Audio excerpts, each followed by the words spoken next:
High বন্ধুরা, কেমন আছো? আশা করি ভালো আছো। ঈশ্বরের কৃপায়, ভোলেনাথের কৃপায় অবশ্যই ভালো থাকবে। তো কালকে ভিডিও আপলোড দিতে পারিনি, তার আগের দিনও দিতে পারিনি, তার জন্য দুঃখিত। সরি। এখন শরীরটা একদমই কমজোরি হয়ে যাচ্ছে, জানি না কয়দিন বাঁচবো। এ দেখো, আজকে খাচ্ছি আমি এই যে মুড়ি আর হচ্ছে মুড়ি দিয়ে সিঙ্গারা। এই হচ্ছে আমার রাতের খাবার। তোমরাও চলে আসো আমার সাথে মুড়ি আর সিঙ্গারা দিয়ে খেতে। উনি আবার নিয়ে এসছে ম্যাঙ্গো ফুটি।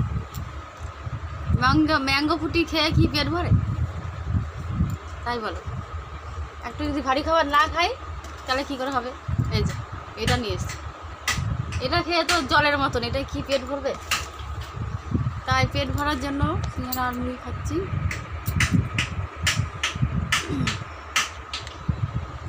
তোমরা কি খাওয়া দাওয়া করলে, কেমন কি আছো কমেন্টে বলবে। আর আমার বাবাকে হর হর মহাদেব।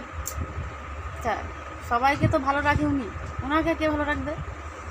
ওনাকে তো কেউ বলে না যে তুমি কেমন আছো, শুধু ঠাকুর তুমি অমুককে ভালো রেখো, তমুককে ভালো রেখো। ঠাকুরকে কেউ বলে না ঠাকুর তুমি ভালো থাকো।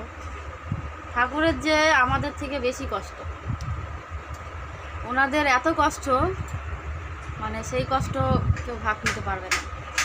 এত পৃথিবীতে কোটি কোটি লোক, আমাদের সংসারে যে আমরা 4-5 জন হই, কারো সংসারে 4-5 জন, কারো 2 জন, কারো 3 জন, মানে কম বেশি আছে লোক, তার থেকে বেশি নেই। তো আর উনি এত বড় পৃথিবীটা সাজিয়ে রেখেছে আমাদের জন্য, তো ওনার কত কষ্ট হতে পারে।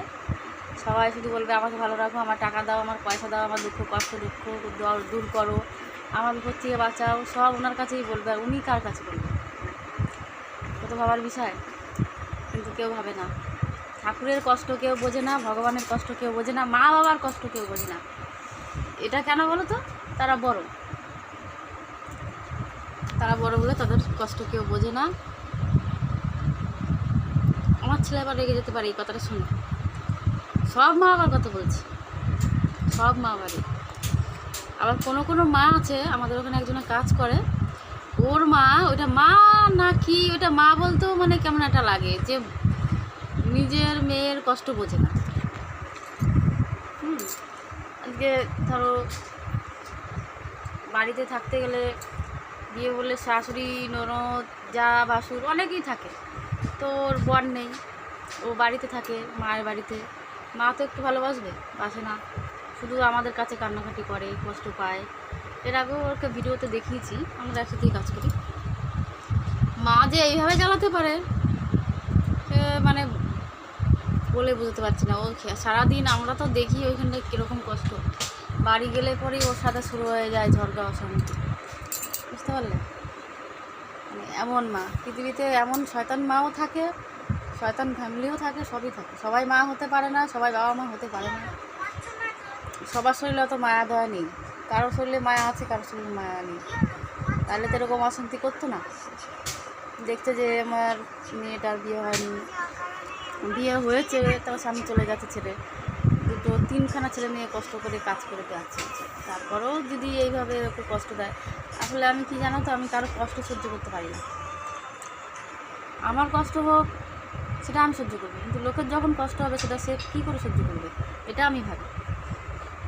আমি আমারটা সহ্য করে নেব, কিন্তু কারো যদি হয় না, সেটা আমি সহ্য করতে পারি না। আজকে আমাদের ওখানটায় এমন একটা পরিস্থিতি হয়েছে, মানে দুপুরবেলাটায় মাথা ঘুরে পড়ে গেছে। দিয়ে আমি আবার সেই তেল জল দিয়ে, আমার সাথে শত্রুতা থাকবে, যাই থাকবে, আমি কোনো লোকের বিপদে মানে সাহায্য করতে পছন্দ করি।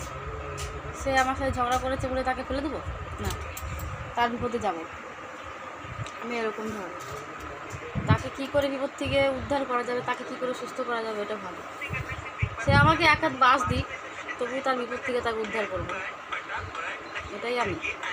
কিন্তু সবাই তো একরকম হয় না, অনেকে কারো বিপদ দেখে আনন্দ করে, কিন্তু আমি কারো বিপদে আনন্দ করি না। সে ভালো হয়ে যাক, তার সাথে ছোটো থাকলেও সে ভালো থাক, সুস্থ থাক, সব কিছুই থাক। অনেক বকবক করে ফেললাম। আর তোমরা যদি একটু আমার সাপোর্টে থাকো, আমার সঙ্গে থাকো, তবে একটু আমি জোর পাবো। তো আজকে এখানেই শেষ করলাম, দেখা হচ্ছে পরবর্তী ভিডিওতে। ততক্ষণ আমি মুড়ি আর সিঙ্গারা খেয়ে নিই। Tata, by.